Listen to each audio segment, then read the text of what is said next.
Hey guys, hope you all are doing well.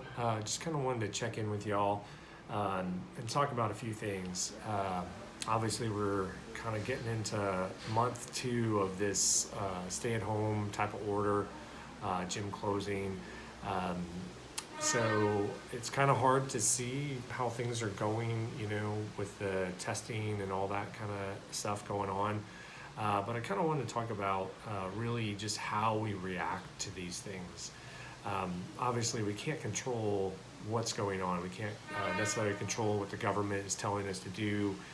We can't control the numbers. We can really only kind of take care of ourselves. And so I kind of wanted to talk about that and talk about just, how are we responding to this? Like, from what I've seen, just kind of talking to some of y'all, there's a few things that I'm kind of noticing. Maybe things are um, almost two different ways, and maybe even just a kind of a mix of the two. But one of the ways is actually just doubling down on your health and fitness, where you are doing the things that are good, healthy habits. Things like eating vegetables daily, um, eating the rainbow. There's protective um, micronutrients like vitamins and minerals that we get out of fruits and vegetables, eating that rainbow. Some of us are making time to move every day. Now that may look different than what you are used to. It may be you only have 10 minutes to do something, and you know what? That's cool. In a situation like this, that's a great thing to do. Being consistent and getting 10 minutes in or something like that. There's also just getting plenty of sleep, managing our stress, limiting inputs, things like watching the news and kind of going up and down with the news and how things are going, and seeing the numbers that are being thrown around out there. Managing those inputs and really only getting kind of a headline, just to know what's going on kind of thing. The second way is actually doing the opposite of all that. Not even caring about the health and fitness, maybe not moving, possibly just sitting around and kind of eating junk food. And, you've been hearing things like quarantine 15. I think that's going to be a real thing.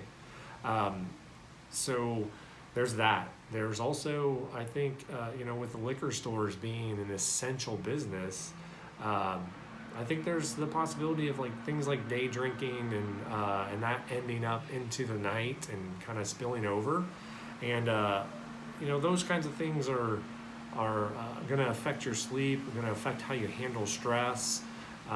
Maybe we're over stressing about the situation, things that we can't control. Maybe we're also just losing sleep over it. Admittedly, that's been a little bit of what I've had going on, is a little bit of lost sleep. Being a small business owner, it's a super scary time. Um, but what I have been trying to do is manage the other things, and when I can, when I can kind of calm things down a little bit, I do get sleep, but there are some sleepless nights for sure. So I want you to ask yourself, how are you responding to this, and is it helping you for the future? There is a little bit of talk of a second wave in the fall. So are the things you're doing now, is it going to be protective of you if we do see a second wave of this, when things attempt to go back to normal? Or have you boosted your immune system? Have you actually come out of this stronger, or have you maybe come out of this less fit, or less able? So I want you guys to really think about that. Where do you fall in this particular manner? So what are some things you can do if you're not? I mean, it's not too late to start.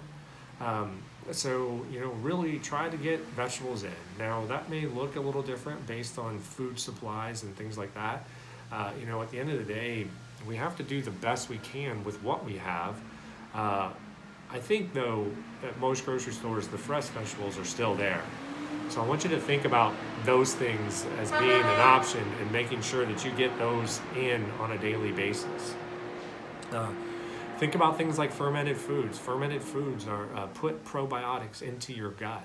Um, where antibiotics kill bacteria and things like that.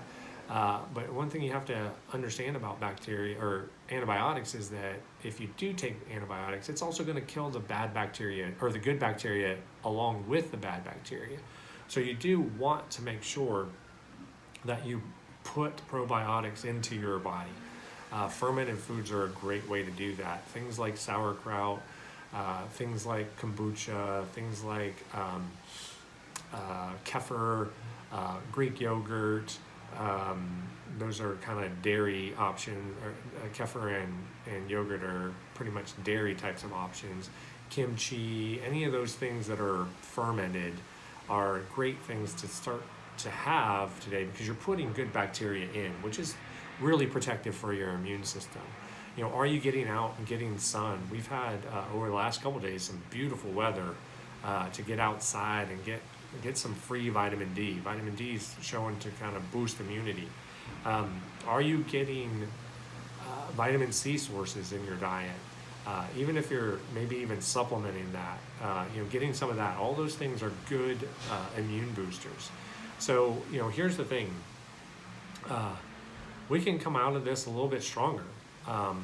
But I understand that things are different and things are harder because our kids are at home. We're having to be a homeschool teacher while still getting our work done. And that comes with a lot of stress, for sure.